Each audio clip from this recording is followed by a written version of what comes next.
राष्ट्रपति पुतिन भारत दौरे पर हैं। बड़ी डिफेंस डील होने के आसार हैं। पुतिन की कूटनीति पर दुनिया भर के देशों की निगाहें, खासतौर से यूरोपीय देश नजर बनाए हुए हैं। और इस बीच यूरोपीय देशों ने यूक्रेन को बारूद सप्लाई बढ़ा दी है, क्योंकि यूरोपीय देश नहीं चाहते कि यूक्रेन युद्ध रुके और रूस को युद्ध में फंसाकर रखा जाए।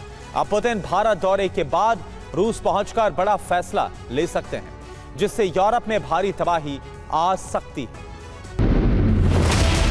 यूक्रेन में तबाही का बारूद बरस रहा है। नेटो पलटवार के लिए हथियार सप्लाई कर रहा है। जंग अब पहले से तेज हो गई है। अब नेटो देश भी फ्रंट लाइन पर आकर रूस का मुकाबला कर सकते हैं।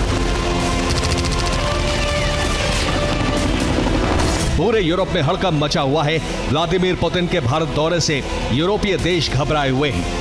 भारत की धरती पर पुतिन के पहुंचने से यूरोपीय देशों में सुगबुगाहट शुरू हो गई है।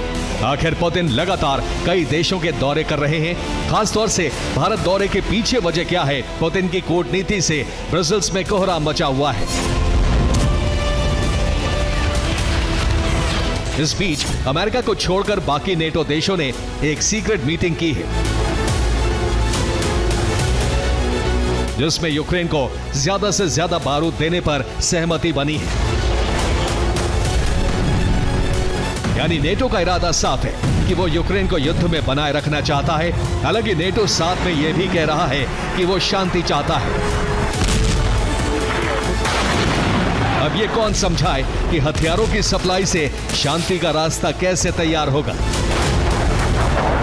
मार्क रूटे भले ही युद्ध विराम की कोशिश का जिक्र कर रहे हो, लेकिन नेटो का इरादा साफ है। वो रूस को लंबे वक्त तक यूक्रेन से युद्ध में उलझा कर रखना चाहता है।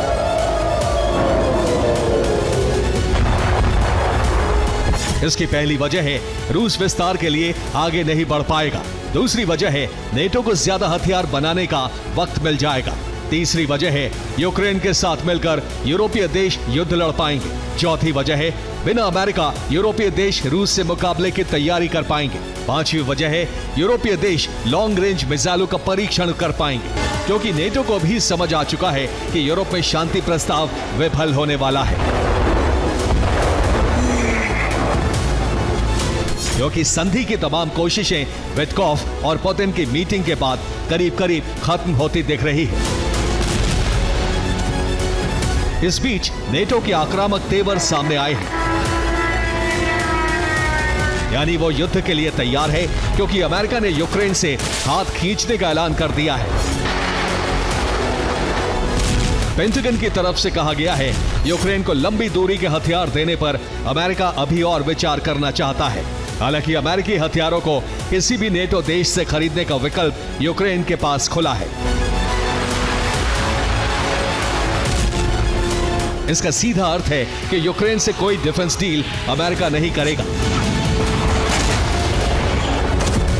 हाँ, किसी भी नेटो देश को हथियार बेचकर उसे यूक्रेन भेजा जा सकता है।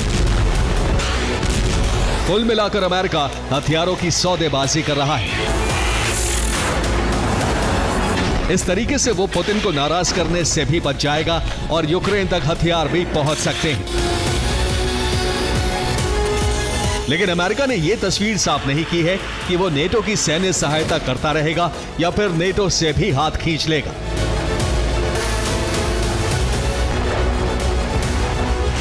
अगर ऐसा हुआ तो यूरोप में रूस हावी हो सकता है, जिससे मुकाबले के लिए यूरोप अभी तैयार नहीं है। कई देशों की निर्भरता नेटो पर है, इसलिए लंबे वक्त से हथियार भी नहीं बनाए गए हैं।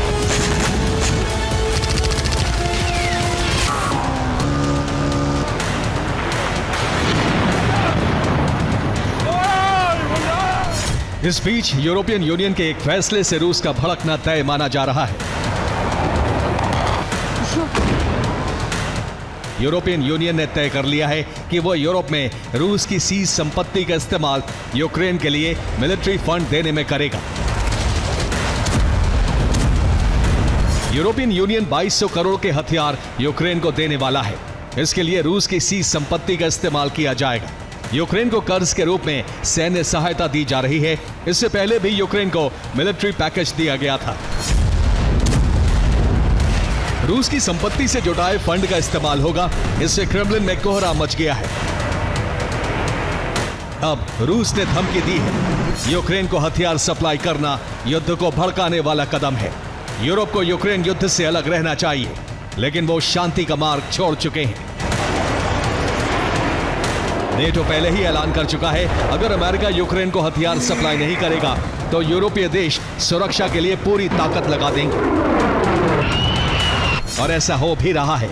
यूक्रेन को सैन्य मदद अभी जारी है, जिससे वो लगातार रूस पर हमले कर रहा है। इस लिस्ट में पहले नंबर पर ब्रिटेन है, जिसने अभी तक 71,156 करोड़ की मदद दी है। दूसरे नंबर पर जर्मनी है, जिसने 50,816 करोड़ के हथियार यूक्रेन भेजे हैं। तीसरे नंबर पर फ्रांस आता है, जिसकी तरफ से अब तक 38,624 करोड़ की मदद की गई है। चौथे स्थान पर पोलैंड का नाम है, जिससे 31,512 करोड़ की सैन्य मदद यूक्रेन को मिली है। नीदरलैंड्स ने भी 20,331 करोड़ की सैन्य मदद यूक्रेन को दी है। स्वीडन ने अब तक 13,216 करोड़ के हथियार यूक्रेन भेजे हैं। डेनमार्क भी 10,166 करोड़ की सैन्य मदद कर चुका है। इसके अलावा ज़ेलेंस्की अभी फ्रांस के दौरे पर गए हैं। ऐसी भी रिपोर्ट सामने आ रही है कि ज़ेलेंस्की ने मैक्रो से टैक्टिकल एटमी वेपन की मांग की है। हालांकि फ्रांस की तरफ से इस पर कोई प्रतिक्रिया नहीं आई है। हाँ, इतना जरूर है, फ्रांस रूस से सुरक्षा के लिए यूरोपीय देशों में न्यूक्लियर अम्ब्रेला बनाने जा रहा है, जिससे रूस पर तुरंत हमला किया जा सके।